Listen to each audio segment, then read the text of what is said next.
राधे राधे दोस्तों, स्वागत है आप सभी का एक बार फिर से मेरे चैनल गुरु अमृत कहानियाँ पर। आज हम बालाजी महाराज श्री बजरंगबली के चमत्कार की एक कथा लेकर आए हैं। ये बहुत ही प्रामाणिक और पौराणिक कथा है। बहुत समय पहले की बात है। ऋषि नगर में केशव दत्त नामक एक ब्राह्मण रहता था। उसकी पत्नी का नाम अंजलि था। केशव दत्त के घर में धन संपत्ति की कोई भी कमी नहीं थी। नगर में सभी केशव दत्त का सम्मान करते थे, लेकिन उस ब्राह्मण के कोई संतान नहीं थी। इस कारण दोनों पति पत्नी बहुत चिंतित रहते थे। दोनों पति पत्नी प्रति मंगलवार को हनुमान जी की पूजा करते थे। विधिवत मंगलवार का व्रत करते हुए कई वर्ष बीत गए थे। ब्राह्मण बहुत निराश हो गया था, लेकिन उसने व्रत करना नहीं छोड़ा। कुछ दिनों के बाद वह ब्राह्मण हनुमान जी की पूजा करने के लिए जंगल में चला गया। उसकी पत्नी भी घर में रहकर मंगलवार का व्रत करने लगी। दोनों पति पत्नी पुत्र प्राप्ति के लिए मंगलवार का विधिवत व्रत करते रहे। अंजलि ने अगले मंगलवार को व्रत किया, लेकिन किसी और व्रत के होने के कारण वह हनुमान जी को भोग नहीं लगा सकी। उस दिन अंजलि हनुमान जी का भोग नहीं बना सकी और उस दिन वह सूर्यास्त के बाद तक भूखी ही सो गई। अगले मंगलवार को हनुमान जी को भोग लगाए बिना उसने भोजन नहीं करने का प्रण ले लिया। 6 दिन तक वह ब्राह्मणी भूखी प्यासी रही। 7वें दिन मंगलवार को ब्राह्मणी ने हनुमान जी की पूजा करी, लेकिन तभी भूख प्यास के कारण वह बेहोश हो गई। हनुमान जी ने उसे स्वप्न में दर्शन देते हुए कहा, उठो पुत्री, मैं तुम्हारी पूजा पाठ से अति प्रसन्न हूँ। तुम्हें सुंदर और सुयोग्य होने का वर देता हूँ और साथ ही यह सुंदर पुत्र मैं तुम्हें वरदान के रूप में दे रहा हूँ। यह कहकर हनुमान जी अंतर ध्यान हो गए।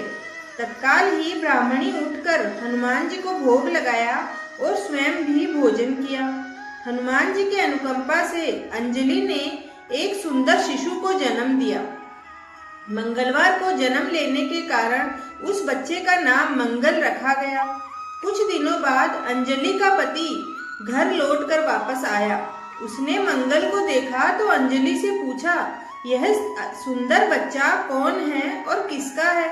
ब्राह्मणी ने खुश होते हुए हनुमान जी के दर्शन देने और पुत्र प्राप्त होने का वरदान देने की सारी कथा ब्राह्मण को सुना दी, लेकिन ब्राह्मण को उसकी बातों पर विश्वास नहीं हुआ। उसके मन में पता नहीं कैसे यह कलुषित विचार आ गया कि ब्राह्मणी ने उसके साथ विश्वासघात किया है। अपने पापों को छिपाने के लिए यह मुझसे झूठ बोल रही है। ब्राह्मण ने उस बच्चे को मार डालने की योजना बनाना शुरू कर दिया। एक दिन वह ब्राह्मण स्नान के लिए कुएं पर गया। मंगल भी उसके साथ था। केशव दत्त ने मौका देखकर मंगल को कुएं में फेंक दिया और घर आकर बहाना बना दिया कि मंगल तो कुएं पर मेरे पास पहुंचा ही नहीं। केशव दत्त के इतना कहने के ठीक बाद मंगल दौड़ता हुआ घर लौट आया। वह ब्राह्मण मंगल को देखकर बुरी तरह आश्चर्यचकित हो उठा। उसी रात हनुमान जी ने केशव दत्त को स्वप्न में दर्शन देते हुए कहा, अरे मूर्ख, तुम क्यों अपनी पत्नी पर शक करते हो? तुम दोनों के मंगलवार के व्रत करने से प्रसन्न होकर ही पुत्र जन्म का वरदान मैंने ही तुम्हारी पत्नी को दिया था। फिर तुम अपनी पत्नी पर शक क्यों करते हो? उसी वक्त केशव दत्त ने अंजलि को जगाकर उससे क्षमा मांगते हुए स्वप्न में हनुमान जी के दर्शन देने की सारी कहानी सुनाई। केशव दत्त ने अपने बेटे को हृदय से लगाकर बहुत प्यार किया। उस दिन के बाद सभी आनंद पूर्वक रहने लगे। मंगलवार का विधिवत व्रत करने से ब्राह्मण और ब्राह्मणी दोनों के सभी कष्ट दूर हो गए। इस तरह जो भी स्त्री पुरुष विधि पूर्वक मंगलवार का व्रत करते हैं, व्रत कथा सुनते हैं, तो हनुमान जी उनके सभी कष्ट दूर करके घर में धन संपत्ति का भंडार भर देते हैं। शरीर के सभी रक्त विकार दूर हो जाते हैं और सारी व्याधियां खत्म हो जाती है। भक्तों, अगर आपको ये कहानी पसंद आई है तो चैनल को जरूर सब्सक्राइब करें। भगवान श्री राम और हनुमान जी की कथा लेकर आए हैं। उत्तर रामायण के अनुसार अश्वमेध यज्ञ पूर्ण होने के पश्चात भगवान श्री राम ने बड़ी सभा का आयोजन कर सभी देवताओं, ऋषि मुनियों, किन्नरों, यक्षों व राजाओं आदि को उसमें आमंत्रित किया। सभा में आए नारद मुनि के भड़काने पर एक राजन ने भरी सभा में सभी राजाओं, गुरुओं को प्रणाम किया, लेकिन ऋषि विश्वामित्र को छोड़ दिया। ऋषि विश्वामित्र गुस्से से भर उठे और उन्होंने भगवान श्री राम से कहा कि अगर सूर्यास्त से पूर्व श्री राम ने उस राजा को मृत्युदंड नहीं दिया तो वो राम को श्राप दे देंगे। इस पर श्री राम ने उस राजा को सूर्यास्त से पूर्व मार गिराने का प्रण ले लिया। श्री राम के प्रण की खबर पाते ही राजा भागा भागा हनुमान जी की माता अंजनी की शरण में गया तथा बिना पूरी बात बताए उनसे प्राण रक्षा का वचन मांग लिया। तब माता अंजनी ने हनुमान जी को राजा की प्राण रक्षा करने का आदेश दिया। हनुमान जी ने श्री राम की शपथ लेकर कहा कि कोई भी उस राजा का बाल भी बांका नहीं कर पाएगा। परंतु जब राजा ने बताया कि भगवान श्री राम ने ही उसका वध करने का प्रण लिया है, तो हनुमान जी धर्म संकट में पड़ गए कि राजन के प्राण कैसे बचाएं और माता का दिया वचन कैसे पूरा करें तथा भगवान श्री राम को श्राप से कैसे बचाएं। धर्म संकट में फंसे हनुमान जी को एक योजना सूझी। हनुमान जी ने राजा से सरयू नदी के तट पर जाकर राम नाम जपने के लिए कहा। हनुमान जी खुद सूक्ष्म रूप में राजा के पीछे छिप गए।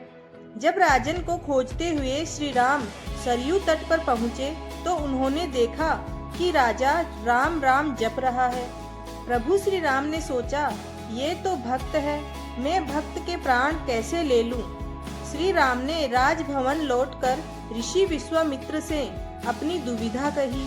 विश्वामित्र अपनी बात पर अडिग रहे और जिस पर श्री राम को फिर से राजा के प्राण लेने हेतु सरयू तट पर लौटना पड़ा। अब श्री राम के समक्ष भी धर्म संकट खड़ा हो गया कि कैसे वो राम नाम जप रहे अपने ही भक्त का वध करे। राम सोच रहे थे कि हनुमान जी को उनके साथ होना चाहिए था, परंतु हनुमान जी तो अपने ही आराध्य के विरुद्ध सूक्ष्म रूप में एक धर्म युद्ध का संचालन कर रहे थे। हनुमान जी को यह ज्ञात था कि राम नाम जपते हुए राजा को कोई भी नहीं मार सकता, खुद मर्यादा पुरुषोत्तम राम भी नहीं। श्री राम ने सरयू तट से लौटकर राजन को मारने हेतु जब शक्ति बाण निकाला, तब हनुमान जी के कहने पर राजन राम राम जपने लगा और जोर जोर से जपने लगा। राम जानते थे राम नाम जपने वाले पर शक्ति बाण असर नहीं करता। वो असहाय होकर राजभवन लौट गए। विश्वामित्र उन्हें लौटा देखकर श्राप देने को उतारू हो गए और राम को फिर सरयू तट पर जाना पड़ा। इस बार राजा हनुमान जी के इशारे पर जय जय श्री राम, जय जय हनुमान गा रहा था।